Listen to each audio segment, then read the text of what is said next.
As our nation marks Juneteenth today, we're getting live pictures of some of the celebrations happening across the country. There on the left, that's Milwaukee, Texas on the right. And there's Opal Lee. She's known as the grandmother of Juneteenth, and she's participating in an event there in Fort Worth, Texas. Now, Juneteenth marks the day in 1865 troops finally brought news to Galveston, Texas, that slaves across the country were free. And it came more than 2 years after the Emancipation Proclamation. Our own Tremaine Lee recently traveled to Galveston, where the fight for equality is still ongoing more than a century and a half later.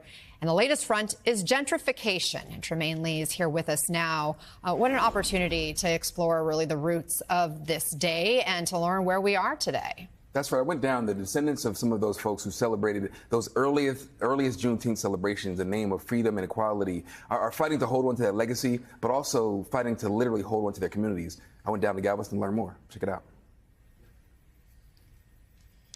You're here on the southwest corner of 22nd and Strand, where the Juneteenth story began. It's been 157 years since the very first Juneteenth celebration, here on the island of Galveston in Texas, where the last of America's enslaved black people were finally freed.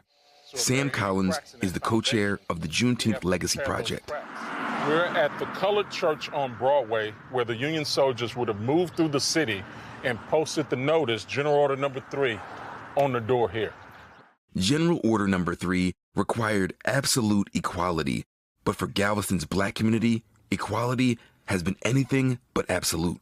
People talk about Black Wall Street in Tulsa, but there were many communities that were successful outside of those stories of places that were destroyed. Galveston was one of those thriving communities. He says low-paying jobs, a rising cost of living, young and middle-class black folks fleeing for better opportunities elsewhere, all drained historic neighborhoods. And then, in 2008, a near-death blow to the black community, Hurricane Ike. Tonight, Galveston is a soaked and shattered disaster zone. 75% of Galveston's houses and other buildings were taken out by the storm, including nearly 600 units of public housing. The primarily black residents who lived there had no choice but to relocate. Between 2000 and 2010, Galveston's black population plummeted by 37%. The city was eventually forced by the federal government to bring some public housing units back. Then came the pandemic. As struggling families dislocated, Galveston drew in wealthy investors.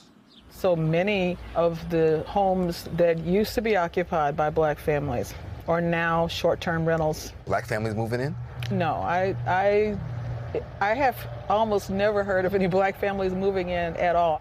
Generations of June Pulliam's family grew up in Galveston, in this century-old clapboard house by the Gulf.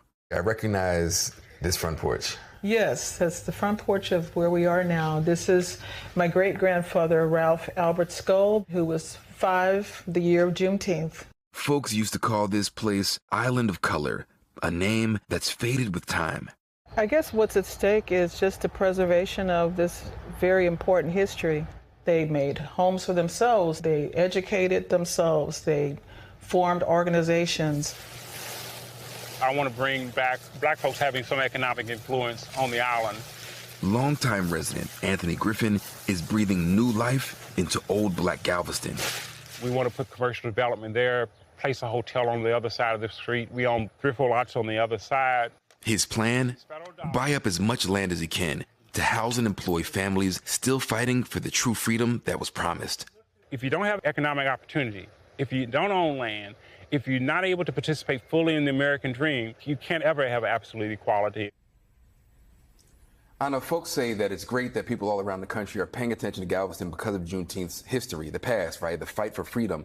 But it's also important to recognize that folks are still fighting today. And even though this community has been decimated, lost their numbers, they're still trying to stand strong on it. There are such long-term impacts that obviously have carried through now more than a century here, and I am so grateful that you're able to educate us on what's happening. I was telling you during the commercial break, my daughter, who's in first grade, asked me last night, what is Juneteenth? And so we had an opportunity to talk about it at our kitchen table, and hopefully a lot of other families are doing the same today as we mark this federal holiday. Thank you so much. Tremaine Lee.